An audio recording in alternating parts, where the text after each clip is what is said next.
نبی کریم صلی اللہ تعالی علیہ وآلہ وسلم کے صحابہ کرام رضی اللہ تعالی عنہم کے خلاف ایک منفی پروپیگنڈا کرنے کے لیے ایک جھوٹا قصہ گڑھا گیا ہے، جو جھوٹا قصہ توہین اہل بیت، توہین مولا علی مرتضیٰ، توہین سیدہ فاطمہ الزہرا اور نبی کریم علیہ الصلوۃ والسلام کے تمام صحابہ کرام رضی اللہ تعالی عنہم کی توہین پر مشتمل ہے۔ وہ جھوٹا قصہ ملا باقر مجلسی نے اپنی کتاب حق الیقین میں، اصول کافی میں، اور یہی واقعہ الاختصاص میں شیخ مفید نے ذکر کیا، اور وہ اس انداز سے وہ قصہ بیان کیا کہ جس وقت خلیفہ ابو بکر کی بیعت لینے لگے تو عمر نے آ کے نعوذ باللہ مولا علی رضی اللہ تعالی عنہ سے زبردستی ابو بکر کی بیعت لی، ان کو زبردستی گھر سے نکالا، نعوذ باللہ ان کے گلے میں رسی ڈال کے ان کو باہر نکالا اور زبردستی وہاں دربار میں لے کے گیا، ان سے بیعت لی، اور سیدہ کائنات فاطمہ الزہرا رضی اللہ تعالی عنہ کے گھر کو، ان کے دروازے کو توڑ دیا گیا، سیدہ پاک رضی اللہ تعالی عنہ کو زد و کوب کیا گیا، ان کو نعوذ باللہ ٹھڈے مارے گئے، ان کے چہرہ مبارکہ پر تمانچے مارے گئے، نعوذ باللہ، اور پھر سیدہ کائنات رضی اللہ تعالی عنہ کے ہاں بچے کی ولادت ہونے والی تھی جن کا نام محسن تھا، وہ شہید ہو گئے، اور آخر میں عمر نے سیدہ فاطمہ الزہرا رضی اللہ تعالی عنہ کے گھر کو آگ لگا دی، نعوذ باللہ تعالی۔ یہ جھوٹا قصہ گڑھ کے تو نبی کریم علیہ الصلوۃ والسلام کے صحابہ کرام بالعموم اور حضرت ابو بکر عمر رضی اللہ تعالی عنہما کے خلاف بالخصوص یہ منفی پروپیگنڈا کیا جاتا ہے۔ حالانکہ یہ واقعہ مکذوبہ جھوٹا واقعہ، اس کا حقیقت کے ساتھ کوئی تعلق نہیں ہے، عقلاً نقلاً روایتاً درایتاً شرعاً اخلاقاً عرفاً ہر اعتبار سے یہ جھوٹا واقعہ ہے، یہ واقعہ بالکل اس کے پلے کچھ حقیقت نہیں ہے۔ جب یہ واقعہ پیش کیا جاتا ہے تو فوراً ایک سادہ مسلمان کے ذہن دماغ میں ایک سوال پیدا ہوتا ہے کہ نعوذ باللہ اگر یہ واقعہ پیش آیا ہوتا تو سیدنا مولا علی مرتضیٰ شیر خدا کرم اللہ تعالی وجہ الکریم، حیدر قرار، فاتح خیبر، شیر خدا، وہ اس وقت انہوں نے سیدہ پاک رضی اللہ تعالیٰ عنہ کا دفاع کیوں نہیں کیا؟ بنو ہاشم موجود تھے، انہوں نے دفاع کیوں نہیں کیا؟ اور نبی کریم علیہ الصلوۃ والسلام کے 1.25 لاکھ صحابہ موجود تھے، انہوں نے دفاع کیوں نہیں کیا؟ یعنی کیا مولا علی مرتضیٰ شیر خدا رضی اللہ تعالی عنہ پر شرعاً اخلاقاً عرفاً کیا ان پر یہ واجب نہیں تھا کہ وہ سیدہ پاک رضی اللہ تعالی عنہ کا دفاع کرتے؟ انہوں نے سیدہ پاک کا دفاع کیوں نہیں کیا؟ چلو تمہارے عقیدے کے مطابق تمہارا یہ عقیدہ ہے کہ نبی کریم علیہ الصلوۃ والسلام کے دنیا سے پردہ کر جانے کے بعد صرف 4 مسلمان باقی بچے تھے، باقی سارے مرتد ہو گئے تھے، 3 یا 4 کا روایت میں آتا ہے، اور یہ ان کی اپنی مستند اور موت پر کتابوں میں یہ روایت موجود ہے۔ آپ الکافی اٹھا کے دیکھ لیں، جلد نمبر 7 اور روایت نمبر 15081 ہے، تفسیر قمی جلد نمبر 1 صفحہ نمبر 141 پر، الاختصاص شیخ مفید کی اس کے صفحہ نمبر 6 پر، اور ملا باقر مجلسی کی یہ کتاب ہے حیات القلوب، اس کی جلد نمبر 2 صفحہ نمبر 923 پر لکھا کہ عیاشی نے بسند معتبر اس کو ذکر کیا ہے۔ عین الحیات کے صفحہ نمبر 3 پر حق الیقین اور تفسیر عیاشی، ان تمام 8 کتابوں کے حوالے میں نے پیش کیے کہ اہل تشیع کی روافض کی ان کتابوں میں بسند معتبر، ان کے ہاں جو معتبر سندیں ہیں، یہ بیان کیا گیا کہ نعوذ باللہ نبی کریم علیہ الصلوۃ والسلام کے وصال اقدس کے بعد، حضور کے دنیا سے پردہ کر جانے کے بعد صرف 4 مسلمان باقی بچے تھے، باقی سارے مرتد ہو گئے تھے، العیاذ باللہ تعالی۔ تو تمہارے عقیدے کے مطابق 4 تو مسلمان پکے باقی بچے تھے نا، کیا ان پر شرعاً عقلاً عرفاً اخلاقاً واجب نہیں تھا کہ وہ شہزادی رسول سیدہ کائنات سیدہ نساء العالمین فاطمہ الزہرا رضی اللہ تعالیٰ عنہ کا دفاع کرتے؟ انہوں نے دفاع کیوں نہیں کیا؟ تو اب اس سلسلے میں اس کا جواب دیتے ہوئے ایک انہوں نے ہیلا گڑھا ہے، کیونکہ ایک جھوٹ کو چھپانے کے لیے 100 جھوٹ بولنے پڑتے ہیں، ایک جھوٹ کو چھپانے کے لیے 100 جھوٹ۔ اب وہ یہ چونکہ جھوٹ تھا، اس جھوٹے واقعے کو ڈیفینڈ کرنے کے لیے اور اس کو ثابت کرنے کے لیے ہاں یہ واقعہ ہوا ہے اور صحابہ نے نعوذ باللہ سیدہ کائنات رضی اللہ تعالیٰ عنہ پر ظلم کیا ہے، اس کو ڈیفینڈ کرنے کے لیے ثابت کرنے کے لیے آگے پھر جھوٹ پر جھوٹ گڑھتے گیا۔ اور ایک یہ جھوٹ گڑھا کہ مولا علی رضی اللہ تعالیٰ عنہ اس لیے نہیں بولے، انہوں نے دفاع اس لیے نہیں کیا، حالانکہ یہ بات بالکل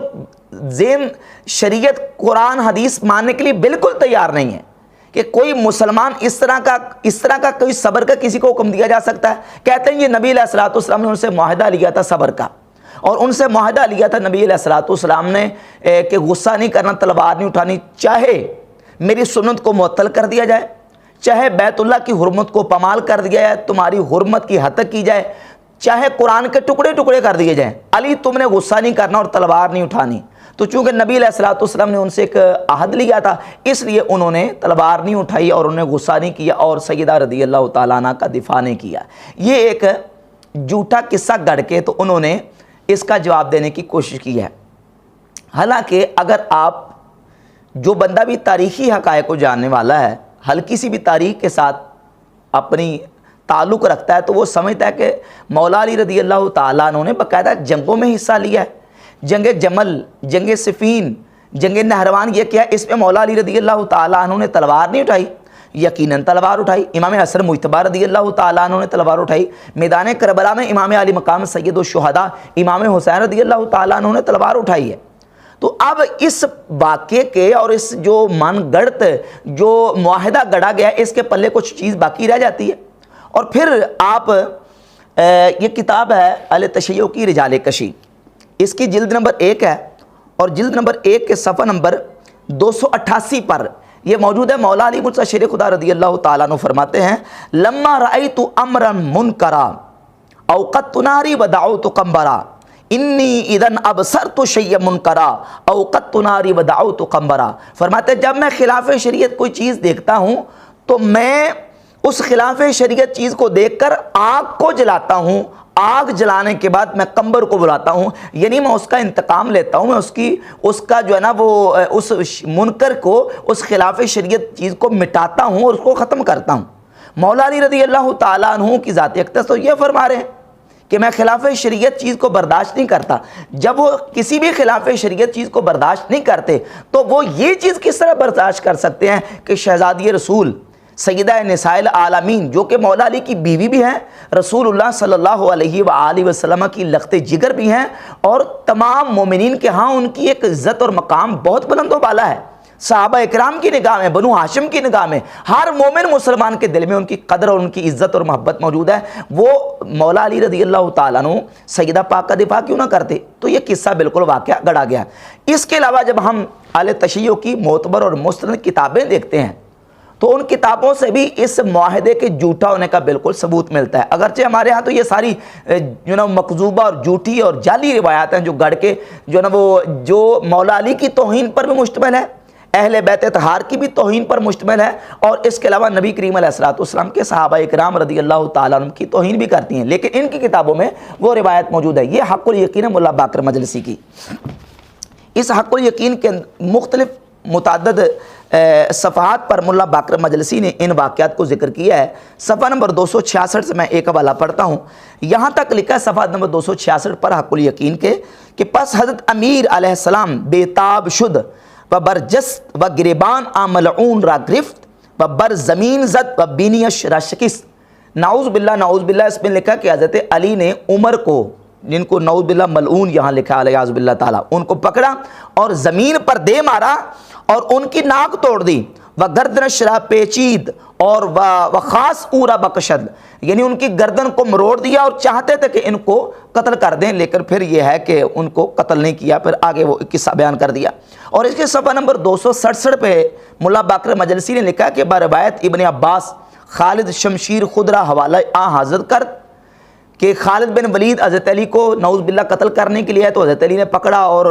ان خالد بن ولید کی تلوار پکڑ لی، اور تلوار پکڑنے کے بعد حضرت ہما شمشیر از دستے او گرفت و خاص بر او زند، کہ حضرت علی نے تلوار پکڑ کے چاہا کہ میں اس کو قتل کر دوں، او حضرت را قسم داد و حضرت شمشیر انداخت، اور پھر خالد بن ولید نے قسمیں دیں اور منت سماجت کی کہ آپ مجھے چھوڑ دیں، تو پھر علی رضی اللہ تعالیٰ عنہ نے خالد بن ولید کو چھوڑ دیا۔ تو یہ ساری تلوار اٹھانے کے واقعات موجود ہیں ان کی کتابوں میں، جھوٹے واقعات۔ اور اس کے علاوہ صفحہ نمبر 288 پہ موجود ہے کہ حضرت علی رضی اللہ تعالیٰ عنہ کہتے ہیں، اس میں یہ لکھا ہے صفحہ نمبر 288 پہ کہ اگر چہل نفر می یافتم کہ صاحب عزم باشن کتال می کردم با ابو بکر۔ علی رضی اللہ تعالیٰ عنہ فرماتے ہیں کہ اگر میرے پاس 40 وہ افراد ہوتے جو باوفا ہیں، باوفا 40 افراد میرے ساتھ ہوتے جنہوں نے میری بیعت کی تھی، بیعت کرنے کے بعد توڑ دی، تو میں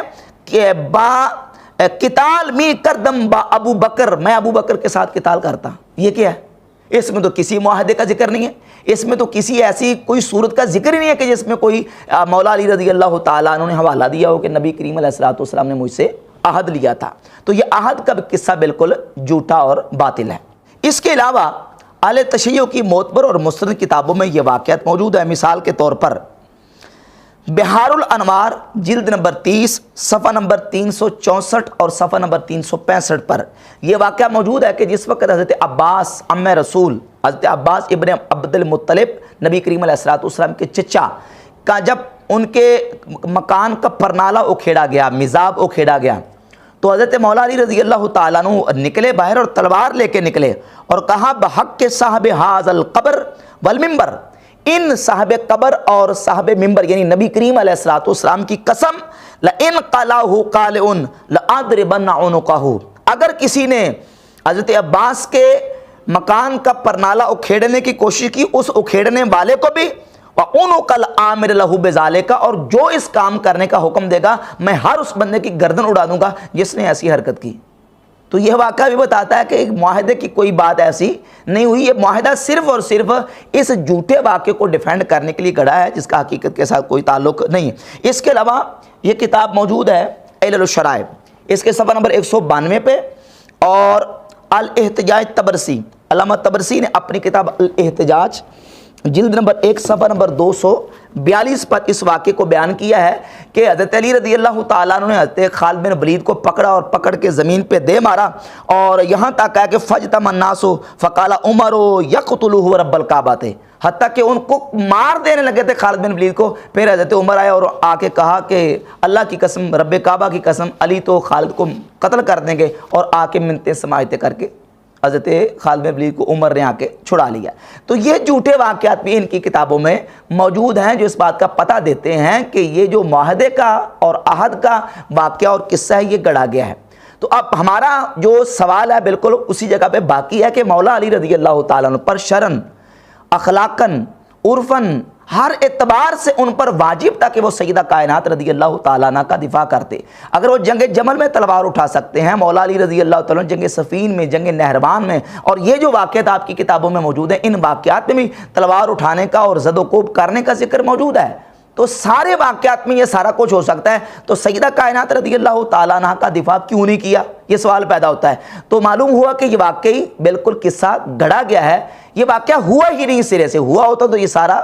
مولا علی رضی اللہ تعالیٰ عنہ اس کے حوالے سے سیدہ کائنات کا دفاع کر کے مقابلے میں تلوار اٹھاتے۔ اس کے علاوہ کچھ اور واقعات بھی موجود ہیں، جن میں سے ایک واقعہ ناسخ التواریخ جلد نمبر 14 صفحہ نمبر 141 پر، اور شیخ مفید کی کتاب الاختصاص، الاختصاص کے صفحہ نمبر 185 پر یہ واقعہ موجود ہے کہ جس وقت سیدہ فاطمہ الزہرا رضی اللہ تعالیٰ عنہ کا وصال اقدس ہوا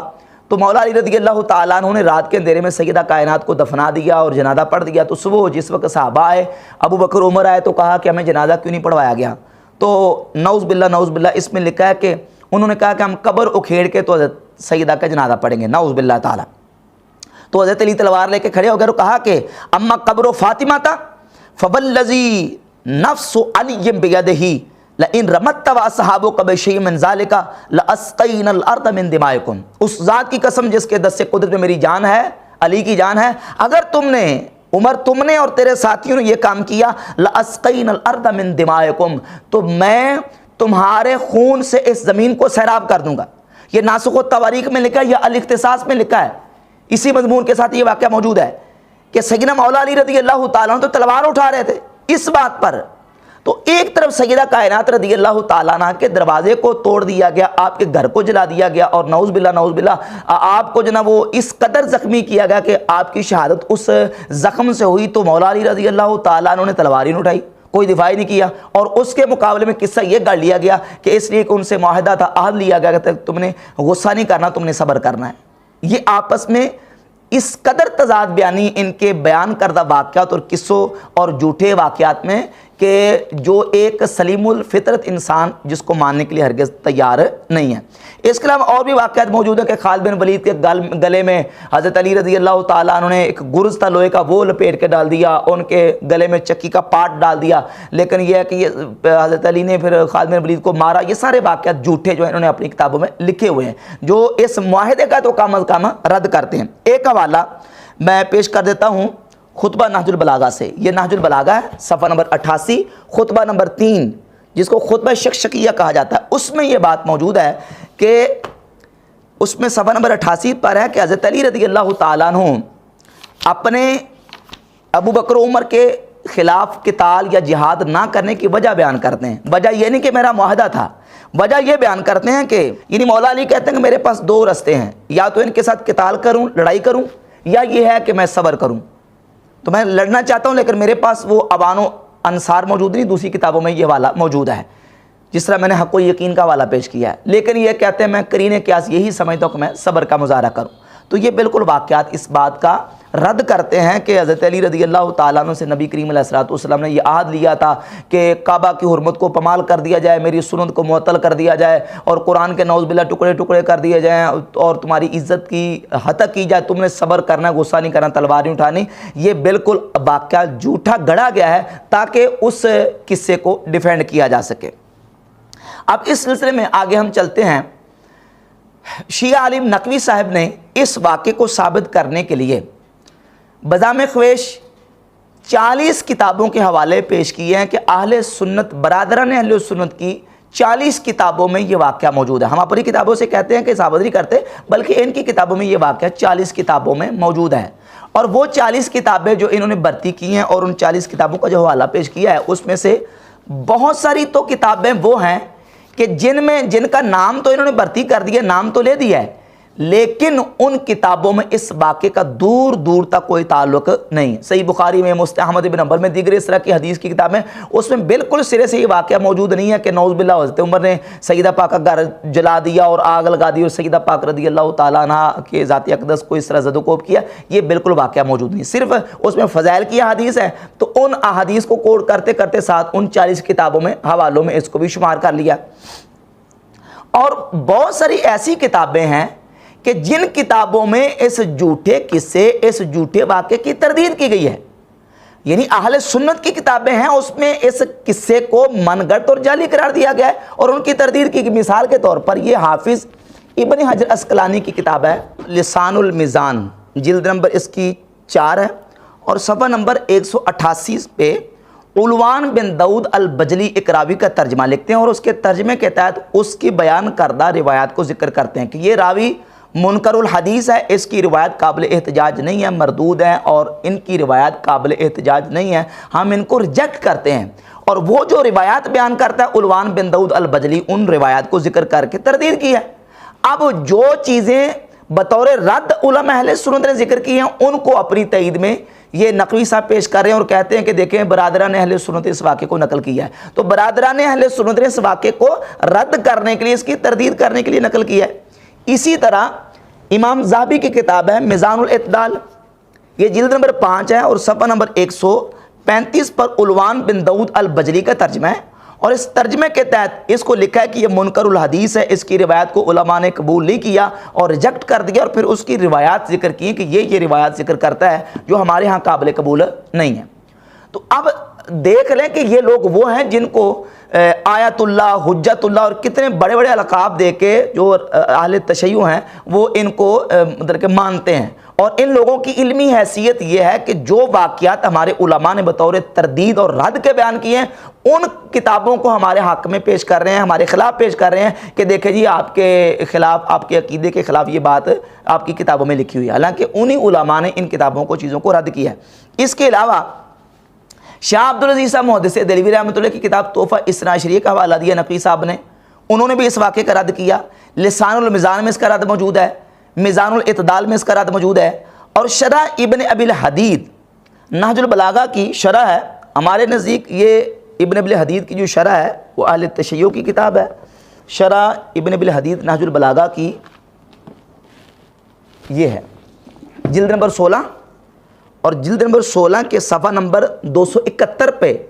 ابن ابی الحدید لکھتے ہیں وَنَحْنُ لَا نُصَدِّقُ هَذِهِ الرِّوَایَاتِ وَلَا نُجَوِّزُهَا، ان روایت کی نہ تو ہم تصدیق کرتے ہیں اور نہ ہی ان کو جائز قرار دیتے ہیں کہ یہ ہو ہی نہیں سکتا، اس طرح کی روایت ایکسیپٹیبل نہیں ہے، قابل قبول نہیں ہے۔ یعنی ابن ابی الحدیث نے اس کو بطور رد کے ذکر کیا ہے،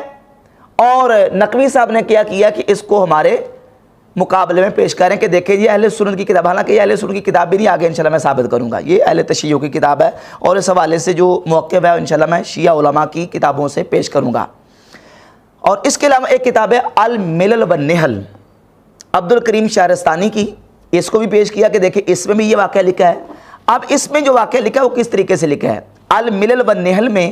عبد الکریم شہرستانی نے گمراہ فرقوں کے عقائد و نظریات کو بیان کیا ہے، اور یہ بندہ بھی اہل سنت ہمارا بندہ نہیں ہے، یہ بھی ان کا ہے، انشاءاللہ میں آگے اس کا حوالہ پیش کروں گا۔ الحادیۃ عشرہ،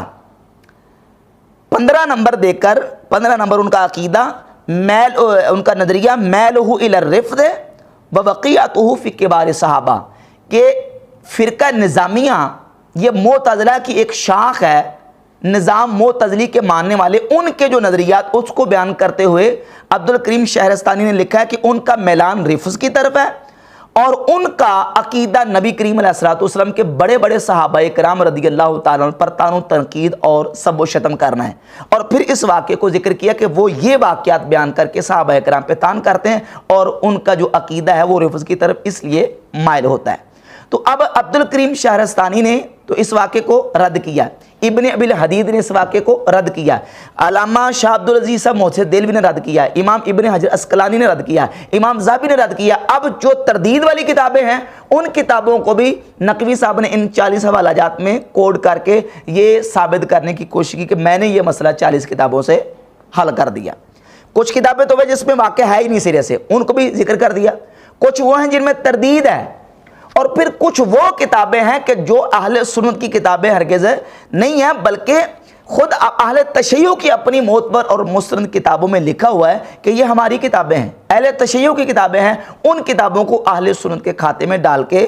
تو سید عالم صلی اللہ علیہ وسلم کے صحابہ کرام پہ تنقید اور بالخصوص سیدنا فاروق اعظم رضی اللہ تعالیٰ عنہ کے خلاف ایک پراپیگنڈا کرنے کی کوشش کی ہے۔ اس سے پہلے میں تمہیداً چند باتیں کرنا چاہتا ہوں کہ روافض کے حوالے سے 2 باتیں ضروری قابل غور حوالہ جات سے انشاءاللہ پیش کروں گا۔ ایک تو یہ کہ روافض کے ہاں جھوٹ بہت زیادہ ہے، کذب بیانی اتنی زیادہ ہے کہ سیدنا امام جعفر الصادق رضی اللہ تعالیٰ عنہ کی ذات اقدس کو بھی کہنا پڑ گیا کہ جو ہمارے اصحاب ہیں اور ہمارے لوگ ہیں جو ہم سے روایتیں کرتے ہیں، امام جعفر الصادق رضی اللہ تعالیٰ عنہ نے ان کی تردید کرتے ہوئے بیان کیا، یہ رجال کشی ہے، جلد نمبر 2 صفحہ نمبر 490 91 اور 492 پہ، 490 پہ امام رضا رضی اللہ تعالیٰ عنہ، اور اس کے علاوہ 489 پہ اور 491 اور 492، یہ متعدد صفحات پر یہ واقعات موجود ہیں کہ امام جعفر صادق رضی اللہ تعالیٰ عنہ فرماتے ہیں کہ میرے والد گرامی قدر امام محمد باقر رضی اللہ تعالیٰ عنہ کے کئی ساتھی اور ان کے اصحاب ایسے تھے کہ جو امام محمد باقر کے بارے میں جھوٹ گڑھتے تھے، جھوٹی روایتیں بنا بنا کے ان کی شان میں غلو اور ان کے حوالے سے غلو کر کر کے روایتیں گڑھتے تھے۔ جب تک روایت کو تم پرکھ نہ لو، جو قرآن و سنت کے مطابق ہو اس کو قبول کر لو، جو قرآن و حدیث کے مطابق نہیں ہو اس کو قبول نہ کرو۔ آپ فرماتے ہیں کہ 491 نمبر صفحہ ہے اور روایت کا نمبر 402، حضرت امام جعفر الصادق رضی اللہ تعالیٰ عنہ فرماتے ہیں کہ کلما کان فی کتب اصحاب ابی من الغلو فذاک ما دسہ المغیرہ بن سعید فی کتبہم، کہتے ہیں میرے والد گرامی قدر کی کتابوں میں جو کچھ یا ان کے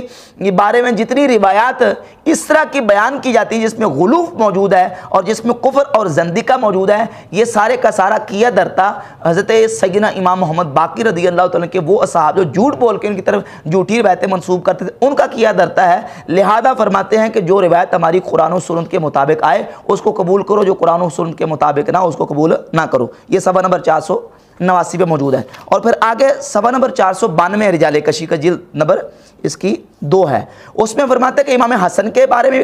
کئی لوگوں نے جھوٹ بولا، امام حسین کے بارے میں کئی لوگوں نے جھوٹ بولا، اور فرماتے ہیں امام زین العابدین سید الساجدین رضی اللہ تعالیٰ عنہ کے خلاف بھی لوگ جھوٹ بولتے تھے۔ وقان المختار یکذب علی علی بن الحسین، اور مختار سقفی سیدنا امام زین العابدین رضی اللہ تعالیٰ عنہ کے خلاف جھوٹ بولتا تھا. وکان المغیرہ بن سعید یکذب علی ابی، اور مغیرہ بن سعید جو ہے وہ میرے باپ حضرت امام محمد باقر رضی اللہ تعالیٰ عنہ کے بارے میں جھوٹ گڑ گڑ کے لوگوں کے سامنے پھیلاتا تھا. تو روافض میں ایک جھوٹ کی ایسی بیماری ہے کہ جھوٹ بول بول کے ائمہ اہل بیت کے خلاف اور صحابہ کرام کے خلاف اور اہل بیت کے غلو میں، ان کی محبت کے غلو میں جھوٹی روایتیں گڑ گڑ کے وہ پھیلاتے ہیں. اس لیے امام شافعی رحمۃ اللہ علیہ نے فرمایا السنن الکبریٰ للبیہقی جلد نمبر 10 صفحہ نمبر 208، اور امام ہبۃ اللہ اللالکائی کی کتاب شرح اصول اعتقاد اہل سنہ جلد نمبر 2 صفحہ نمبر 387 پہ یہ روایت موجود ہے. امام شافعی رحمۃ اللہ فرماتے ہیں کہ ما ارا احدن اشہد بالزور من الرافضہ، میں نے بڑے بڑے جھوٹے لوگ دیکھے ہیں لیکن رافضیوں سے بڑھ کر جھوٹا میں نے کوئی نہیں دیکھا. ایک تو یہ کہ ان کے مذہب میں جھوٹ بہت زیادہ ہے، جھوٹی روایتیں، جھوٹے قصے بیان کریں گے، اور دوسرا یہ ہے کہ تقیہ کریں گے، اور تقیہ کر کے عقیدہ رافضیوں والا ہوگا، کتاب رافضیوں کے مذہب پر لکھی ہوگی، رسالہ روافض کے عقیدے پر لکھا ہوگا، لیکن اس پر کیا کریں گے کہ اپنی طرف سے کچھ نہ کچھ ایڈ کر کے، اضافہ کر کے اس کو سنیوں کے کھاتے میں ڈال دیں گے. کبھی اوپر شافعی لکھ دیں گے، کبھی اوپر حنفی لکھ دیں گے، تاکہ اہل سنت کو یہ مغالطہ دیا جا سکے کہ یہ اہل سنت کی کتاب ہے. ایک تو یہ ہے کہ اس کی وضاحت شاہ عبدالعزیز صاحب محدث دہلوی رحمۃ اللہ علیہ نے تحفہ اثنا عشریہ میں کی ہے. شاہ عبدالعزیز صاحب نے بھی لکھا ہے کہ روافض کا یہ طرز ہے کہ وہ تقیہ کر کے اپنی کتاب اہل سنت کے کھاتے میں ڈال کے یا اپنے عقائد کو وہ چھپاتے ہیں. وہ کہتے ہیں نا کہ جھوٹ کی ہم نے شکایت کی تو ہمیں جواب ملا، تقیہ ہم نے کیا تھا ہمیں ثواب ملا. تو وہ ثواب کی نیت سے وہ تقیہ کرتے ہیں. اور اس حقیقت کا پول کھولتے ہوئے یہ اہل تشیع کے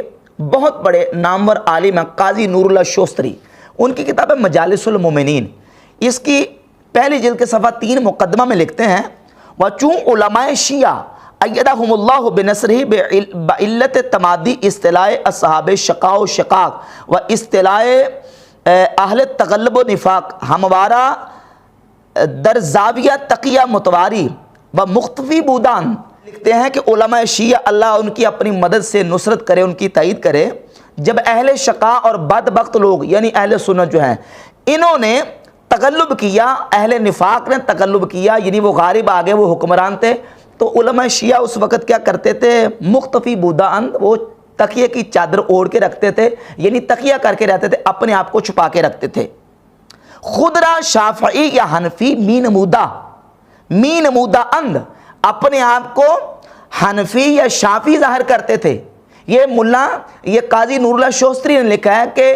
شیعہ عالم تھے لیکن اپنے آپ کو تقیہ کر کے حنفی شو کرتے تھے یا اپنے آپ کو شافعی شو کرتے تھے. اور ایسے بہت ساری کتابوں میں انہوں نے کیا ہے کہ کتابیں اہل تشیع کی ہیں لیکن اس پر لکھ دیا شافعی یا لکھ دیا حنفی تاکہ اہل سنت کو مغالطہ ہو اور یہ سمجھے کہ اہل سنت کی کتاب ہے جبکہ وہ اہل سنت کی کتابیں نہیں ہیں. اب ہم دیکھتے ہیں ان کتابوں کو جو نقوی صاحب نے پیش کی ہیں، 40 کتابیں.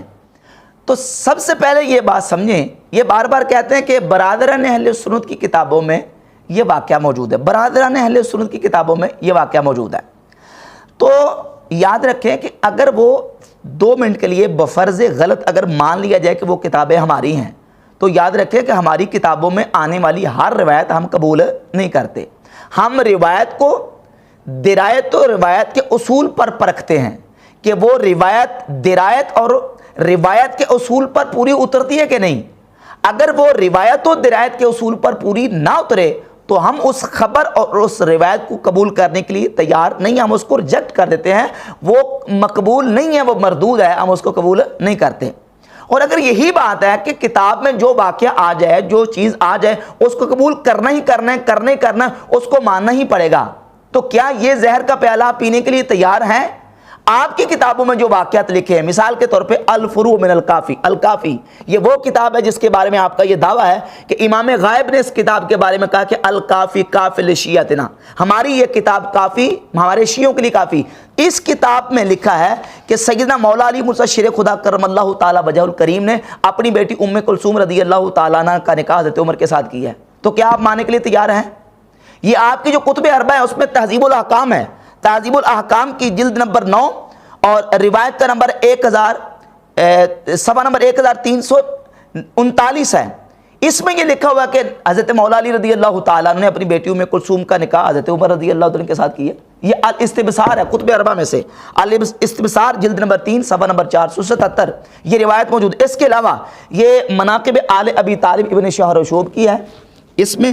صفحہ نمبر 848 پر یہ بات موجود ہے کہ مولا علی رضی اللہ تعالیٰ عنہ کی بیٹی سیدہ ام کلثوم بنت فاطمہ رضی اللہ تعالیٰ عنہ کا نکاح حضرت عمر کے ساتھ ہوا. تو کیا آپ اس کو ماننے کے لیے تیار ہیں؟ اس کے علاوہ ناسخ و تواریخ میں، انوار نعمانیہ میں، بہار الانوار میں، اور منتہی الاعمال شیخ عباس قمی کی، مجالس المومنین نور اللہ شوستری کی، اور وسائل الشیعہ، مسالک الرفع، عامرات العقول، درجنوں کتابیں ہیں جن میں یہ لکھا ہوا ہے کہ سیدہ مولا علی رضی اللہ تعالیٰ عنہ نے اپنی بیٹی سیدہ ام کلثوم رضی اللہ تعالیٰ عنہ کا نکاح حضرت عمر فاروق رضی اللہ تعالیٰ عنہ کے ساتھ کیا ہے. تو کیا یہ کتابیں آپ کی کتابیں نہیں ہیں؟ یہ وہ کتابیں ہیں قرآن مجید کے بعد جو سب سے معتبر اور مستند کتابیں ان کے ہاں مانی جاتی ہیں. ان میں یہ بات موجود ہے کہ مولا علی رضی اللہ تعالیٰ عنہ نے اپنی بیٹی سیدہ ام کلثوم کا نکاح حضرت عمر کے ساتھ کیا ہے. تو کیا آپ اس کو مانیں گے؟ آپ بھی اس کو ماننے کے لیے تیار ہیں، جبکہ آپ کے اصول کے مطابق یہ روایات جو ہے بالکل درجہ صحت کو پہنچتی ہیں اور صحیح روایات ہیں. تو اب ہم آتے ہیں ان روایات کی طرف جو انہوں نے پیش کی. اس سے پہلے اس واقعے کے بطلان کے لیے ایک میں روایت پیش کروں گا. اب اس واقعے کو ہمارے ہاں اہل سنت کی کتابوں سے ہم مختلف جہات سے اس کو باطل کرا دیتے ہیں. ایک جہت اس کی یہ ہے کہ اس واقعے میں الاختصاص میں بھی دیگر کتابوں میں لکھا ہے کہ سیدہ فاطمہ رضی اللہ تعالی عنہا کے ہاں جو بچہ پیدا ہونے والا تھا وہ شہید ہو گیا اور اس کا نام محسن تھا. اب ہم اہل سنت کی جب کتابیں اٹھا کے دیکھتے ہیں تو یہ امام بخاری رحمۃ اللہ کی کتاب ہے الادب المفرد، اس میں روایت کا نمبر ہے 846، اور مسند احمد ابن حنبل پہلی جلد روایت کا نمبر 771 اور 956 نمبر روایت ہے. مولا علی رضی اللہ تعالیٰ عنہ نبی کریم علیہ الصلوۃ والسلام کی بارگاہ اقدس میں یا رسول اللہ تعالیٰ نے بیٹا عطا فرمایا. فرمایا نام کیا رکھا ہے؟ عرض کی اس کا نام حرب. فرمایا وہ تو حسن ہے. پھر دوسرے بیٹے کی ولادت ہوئی، عرض کی حضور اللہ نے بیٹا عطا کیا. فرمایا نام کیا رکھا ہے؟ تو عرض کی اس کا نام حسین رکھا ہے، اس کا نام حرب رکھا ہے. فرمایا وہ تو حسین ہے. تیسرا بیٹا جب پیدا ہوا تو عرض کی یا رسول اللہ نے بیٹا عطا فرمایا. فرمایا نام کیا رکھا ہے؟ تو عرض کی حضور اس کا نام بھی حرب رکھا ہے. تو نبی پاک علیہ الصلوۃ والسلام نے فرمایا وہ تو محسن ہے. وہ جو محسن نبی علیہ الصلوۃ والسلام نے ان کا خود نام رکھا ہے اپنی ظاہری حیات طیبہ میں. تو شہزادہ محسن جو ہے وہ تو نبی علیہ الصلوۃ والسلام کی ظاہری حیات طیبہ میں ان کی ولادت باسعادت ہو چکی تھی، اور ان کو جو ہے نا اس واقعے کے ساتھ انہوں نے قصہ بنا کے ان کی ولادت کے حوالے سے اور ان کی شہادت کے حوالے سے جوڑا ہے، جو بالکل اہل سنت و جماعت کی کتابیں اس کو تسلیم کرنے کے لیے تیار نہیں ہیں. تو اب ہم چلتے ہیں ان کتابوں کی طرف جو انہوں نے پیش کی ہیں. ان میں سے ایک کتاب ہے اثبات الوصیہ. اثبات الوصیہ کتاب کا حوالہ پیش کیا نقوی صاحب نے، کہا کہ برادران اہل سنت کی موت پر کتاب ہے. یہ علی بن حسین مسعودی کی کتاب ہے. اس علی بن حسین مسعودی کے بارے میں سب سے پہلے ہم حوالہ پیش کریں گے. یہ رجال نجاشی ہے، اس کا صفحہ نمبر 254 ہے. رجال نجاشی کا صفحہ نمبر 254. علامہ نجاشی صاحب نے اس رسالہ اثبات الوصیہ کا بھی ذکر کیا ہے اور مسعودی کو شیعہ رجال میں شمار کیا صفحہ نمبر 254 پر. اور یہ کتاب ہے اہل تشیع کے ہاں بڑی اسماء و رجال کی موت پر کتاب ہے تنقیح المقال فی علم رجال، جلد نمبر اس کی 2، جلد نمبر 2 کے صفحہ نمبر 282 پر علامہ مامکانی لکھتے ہیں والمسعودی عدہ النجاشی فی فہرستہ من روات شیعہ، کہ مسعودی کو نجاشی نے شیعہ راویوں میں شمار کیا ہے. وَلَهُ كُتُبٌ مِنْهَا کتاب اثبات الوصیہ، اس کی بہت ساری کتابیں ہیں جن میں سے ایک کتاب اثبات الوصیہ جس کا نقوی صاحب نے حوالہ پیش کیا ہے. تو یہ شیعوں کی کتاب ہے، یہ ہماری کتاب ہرگز نہیں ہے. اور لکھتے ہیں کہ علماء شیعہ تھے، یعنی یہ علماء شیعہ میں سے ہیں. اس کے علاوہ آگے چلیں، الذریعہ الی تصانیف شیعہ، جلد نمبر 15 کے صفحہ نمبر 47 پر آقا بزرگ تہرانی نے اپنی کتاب الذریعہ، یہ کتاب الذریعہ کا میں تعارف کروا دوں، یہ وہ کتاب ہے کہ جو شیعہ نے کتابیں لکھی ہیں اور ان کے مصنفین کے اور کتابوں کے حالات اس کتاب میں آقا بزرگ طہرانی نے نقل کیے ہیں۔ 26 جلدوں پر کتاب مشتمل ہے۔ اس کی جلد نمبر 15 صفحہ نمبر 27 پر آقا بزرگ طہرانی لکھتے ہیں کہ یہ مسعودی صاحب جو ہیں وہ شیعہ مصنفین میں سے ہیں، تو یہ اہل سنت نہیں ہیں۔ اس کے علاوہ ایک اور حوالہ منتخب التواریخ کا پیش کر دیتا ہوں۔ یہ منتخب التواریخ ہے، شیخ ہاشم خراسانی شیعہ عالم کی کتاب۔ اس کتاب کے مقدمہ میں لکھتے ہیں بآنک مسعودی مرد شیعی و امامی بود، کہ کہتے ہیں کہ مسعودی یہ شیعہ اور امامی عالم ہے، یہ اہل سنت نہیں ہے۔ تو یہ تو آپ کے اپنے گھر کی حوالے اور آپ کے اپنے گھر کی جو ہے نا وہ گواہیاں موجود ہیں کہ مسعودی کا اہل سنت کے ساتھ کوئی تعلق نہیں ہے۔ اور یہ امام احمد رضا بریلوی رحمۃ اللہ کی کتاب ہے فتاوی رضویہ، جلد نمبر 29 صفحہ نمبر 700 پر امام اہل سنت فرماتے ہیں کہ علاوہ بری اگر یہ مسعودی علی بن حسین صاحب مروج ہے، یعنی مروج الذہب کا مصنف، تو خود رافضی ہے۔ اس کی کتاب مروج الذہب خلفائے کرام و صحابہ اعظام عشرہ مبشرہ وغیرہم رضی اللہ تعالی عنہم پر سری تبرہ سے جا بجا آلودہ و ملوث ہے۔ تو یہ سارے حوالے بالکل اللہ کے فضل و کرم سے ثابت کرتے ہیں کہ یہ مسعودی صاحب سنی نہیں ہے۔ اس مسعودی صاحب کی اسوات الوصیہ کتاب کو اہل سنت کے کھاتے میں ڈالنا اور کہنا کہ اہل سنت برادران اہل سنت کی موت پر کتاب، یہ کتنا بڑا دھوکہ اور کتنا بڑا مغالطہ ہے۔ اور اس طرح کے لوگ مغالطہ دے رہے ہیں جن کو حجت اللہ اور آیت اللہ اور پتہ نہیں کیا کیا نام دے کے لوگ ان کو پکارتے ہیں۔ ایک اور کتاب کا نقوی صاحب نے حوالہ پیش کیا ہے، کفایت الطالب۔ یہ کفایت الطالب کتاب، اس کے بارے میں یہ کتاب ہے کفایت الطالب محمد بن یوسف بن محمد کرشی الگنجی۔ اس کے حوالے سے حافظ ابن کثیر البدایہ و نہایہ کی جلد نمبر 13 صفحہ نمبر 256 پر اس کو لکھتے ہیں کہ وَقَتَلَتِ الْعَامَّةُ وَسْطَ الْجَامِ شَيْخًا رَافِضِيًّا کانا مصانعا للتتار علی اموال الناس یقال له الفخر محمد بن یوسف بن محمد الکنجی کانا خبیث الطبیہ مشرقیا ممالیا لہم علی اموال المسلمین، کہ یہ پکا رافضی تھا اور جو نا وہ کٹر رافضی تھا، اس کا اہل سنت کے ساتھ کوئی تعلق نہیں۔ لہذا کنجی کرشی صاحب کی جو کتاب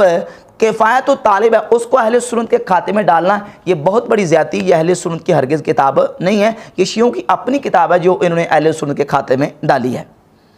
آگے چلیے ایک اور کتاب کا حوالہ پیش کیا، ان 40 کتابوں میں سے تاریخ ابو الفدا۔ اس کے حوالے سے آقا بزرگ طہرانی نے اپنی کتاب الذریعہ الی تصنیف شیعہ کی جلد نمبر 3 صفحہ 227 پر لکھا ہے کہ یظہر منہ آثار التشیع وقد مر، کہتے ہیں پیچھے بھی گزر چکا ہے کہ اس سے آثار تشیع ظاہر تھے۔ یعنی ابو الفدا جو ہے، یہ تاریخ ابو الفدا، یہ شیعوں کی کتاب ہے، اہل سنت کی کتاب نہیں ہے، اس کو اہل سنت کے کھاتے میں ڈالنا یہ مغالطہ اور غلط بیانی ہے۔ اس کے علاوہ ابن قتیبہ کی کتاب الامامہ و سیاسہ کا حوالہ دیا کہ الامامہ و سیاسہ میں یہ واقعہ موجود ہے اور یہ جھوٹا قصہ اس میں اہل سنت کی کتابوں میں موجود ہے۔ حالانکہ الامامہ و سیاسہ جو ابن قتیبہ کی کتاب بالکل ثابت نہیں ہے، اس کا کوئی ثبوت نہیں ہے، اور اس میں جو من گڑت اور جعلی قسم کی روایات موجود ہیں اس کی تردید کرتے ہوئے علامہ محمود علوسی بغدادی اپنی کتاب تفسیر روح المعانی جلد نمبر اس کی 21 ہے اور صفحہ نمبر 261 پر سورہ احزاب کی آیت نمبر 33 کی تفسیر میں لکھتے ہیں کہ اس میں کچھ ایسی روایات ہیں، کہتے ہیں ہوا من مفتریات ابن قتیبہ و ابن عاصم الکوفی و سمساتی و کانوا مشہورین بالکذب والافتراء، کہ یہ کتابیں جھوٹ گڑنے میں اور افتراء میں اور جھوٹی روایتیں نقل کرنے میں بالکل واضح ہیں، یہ ہمارے ہاں ہرگز قابل قبول اور معتبر نہیں ہے۔ ایک اور کتاب عبد الحمید ابن ابی الحدید کی کتاب کا حوالہ دیا شرح نہج البلاغہ کا، وہ میں نے آپ کے سامنے پہلے بھی حوالہ پیش کیا ہے، یہ شرح نہج البلاغہ ابن ابی الحدید کی۔ آج تک ہم یہ پیش کرتے ہیں کہ یہ روافض کی کتاب ہے، اہل تشیع کی کتاب ہے، اور نقوی صاحب نے چال کیا چلی ہے کہ مغالطہ دیتے ہوئے کہا کہ یہ اہل سنت برادران کی موت پر کتاب ہے۔ حالانکہ اگر اسی کتاب کے مقدمہ کو دیکھ لیتے، میرے پاس جلد موجود ہے، اسی کتاب کا مقدمہ ہی دیکھ لیتے تو مقدمے میں واضح طور پر لکھا ہوا ہے کہ وَقَانَ الْغَالِبُ عَلَى أَهْلِ الْمَدَائِنِ التَّشَيُّعُ وَالتَّطَرُّفِ وَالْمُغَالَاةِ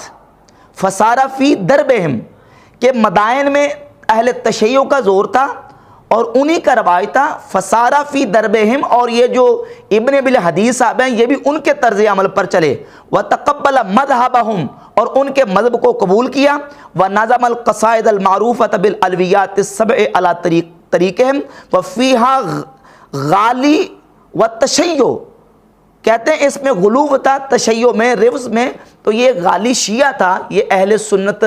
ابن ابی الحدیث اہل سنت ہرگز نہیں ہے۔ ایک حوالہ میں نے پیش کر دیا، اور اس کے علاوہ ایک حوالہ اور پیش کرتا ہوں شرح ابن ابی الحدیث کے حوالے سے، البدایہ والنہایہ کا، البدایہ والنہایہ جلد نمبر 13 صفحہ نمبر 233 ہے۔ عبد الحمید بن ہبۃ اللہ بن محمد الحسین ابو حامد ابن ابی الحدیث الکاتب الشاعر المطبق الشیعی الغالی لہو شرح نہج البلاغہ فی 20 مجلداً، کہ اس کی ایک کتاب ہے نہج البلاغہ کی شرح جو 20 جلدوں پر مشتمل ہے، اور یہ غالی شیعہ تھا،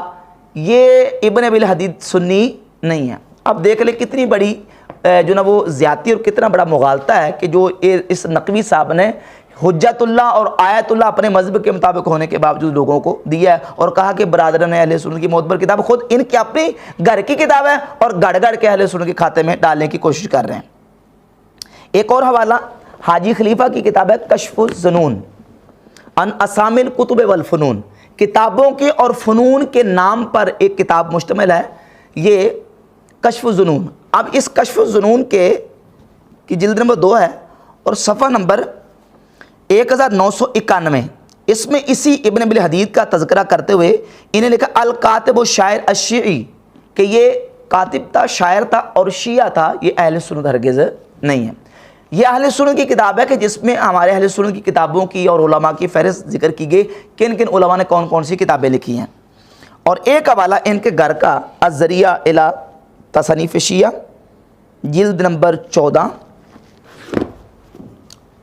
صفحہ نمبر جی اس کا 158، اس میں بھی صفحہ نمبر 158 پہ آقا بزرگ تہرانی نے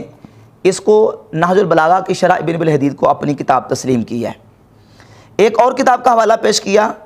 جس کا میں پہلے تذکرہ کر چکا ہوں، الملل والنحل، عبد الکریم شہرستانی کی۔ عبد الکریم شہرستانی کی کتاب الملل والنحل کا تذکرہ کرتے ہوئے آقا بزرگ تہرانی اپنی کتاب الذریعہ الی تصنیف شیعہ کی جلد نمبر 22 صفحہ نمبر 220 پر ذکر کرتے ہوئے اس کو شیعہ مصنفین میں سے اور شیعہ کتابوں میں سے شمار کر رہے ہیں الملل والنحل کو، جس کو نقوی صاحب نے اہل سنت کے کھاتے میں ڈالا۔ اچھا جی، اور پھر اس میں مزے کی بات یہ ہے کہ اس کتاب میں جو میں نے پہلے حوالہ پیش کیا ہے، اس کتاب میں علامہ شہرستانی نے، عبد الکریم شہرستانی نے اس واقعے کو ذکر کر کے اس کی تردید کی ہے، اور اس کو گمراہ معتزلہ کے گمراہانہ عقائد میں شمار کیا ہے اور تردیدی طور پہ ذکر کیا ہے، جس کو نقوی صاحب نے اہل سنت کے کھاتے میں ڈالنے کی ناکام کوشش کی ہے۔ فرید السبتین، فرید السبتین یہ کتاب ہے، اس کو بھی اہل سنت کے کھاتے میں ڈال کے کہا کہ یہ اہل سنت کی معتبر اور مستند کتاب ہے۔ یہ الذریعہ الی تصنیف شیعہ جلد نمبر 16 ہے اور صفحہ نمبر 136 پر اس کو شیعہ مصنفین اور شیعہ کتابوں میں شمار کیا گیا ہے۔ اور ایک اور کتاب عقد الفرید، اس کا حوالہ بھی سن لیں۔ یہ عقد الفرید کا تذکرہ کرتے ہوئے الذریعہ الی تصنیف شیعہ جلد نمبر 15 صفحہ نمبر 286 پر آقا بزرگ تہرانی صاحب نے لکھا ہے کہ یدل کلامہ علی تشیع منہ، کہ یہ جو عقد الفرید کتاب ہے اس کا جو کلام ہے وہ اس کے شیعہ ہونے پر دلالت کرتا ہے کہ یہ پکا شیعہ تھا، لیکن تقیہ یا دیگر جو بھی ان کا طریقہ کار ہوتا ہے اس طریقے سے اس نے اپنا شو نہیں کیا، لیکن یدل کلامہ علی تشیع منہ، یعنی اس کا کلام شیعہ ہونے پر دلالت کرتا ہے، لہذا جو کتابیں شیعہ کی لکھی ہوئی ہیں وہ اہل سنت کے کھاتے میں ڈالنا یہ بہت بڑی زیادتی اور ناانصافی ہے۔ اور ایک اور کتاب الفاروق کا حوالہ دیا، اور کہا کہ اہل سنت کی ہم پر کتاب ہے۔ بالکل الفروقہ مصنف شبلی نعمانی یہ پکا کٹر نیچری تھا، اس کا اہل سنت کے ساتھ کوئی تعلق نہیں ہے، اور اس کی باقی جو لادینیاں اور باقی اس کے جو مطلب کہ عقائد و نظریات ہیں وہ بالکل باطل اور فاسد افکار و نظریات ہیں، بالکل ہم اس کو ہرگز اہل سنت تسلیم کرنے کے لیے تیار نہیں ہے۔ معجزات کا منکر دیگر اس کے باطل افکار و نظریات کی وجہ سے یہ اہل سنت ہرگز نہیں ہے، لہذا الفاروق کا بیان اور حوالہ وہ بھی اہل سنت کے خلاف ہرگز حجت نہیں ہے۔ یہ تھی ان کے 40 حوالہ جات کی حقیقت کہ جو انہوں نے اس طریقے سے کتابیں جمع کر کے جوڑ توڑ کر کے تو یہ ثابت کرنے کا جو نا وہ ایک پلان بنایا تھا، اور لیکن یہ حقیقت میں بالکل واقعہ قصہ جھوٹا اور مردود ہے، اس کا حقیقت کے ساتھ کوئی تعلق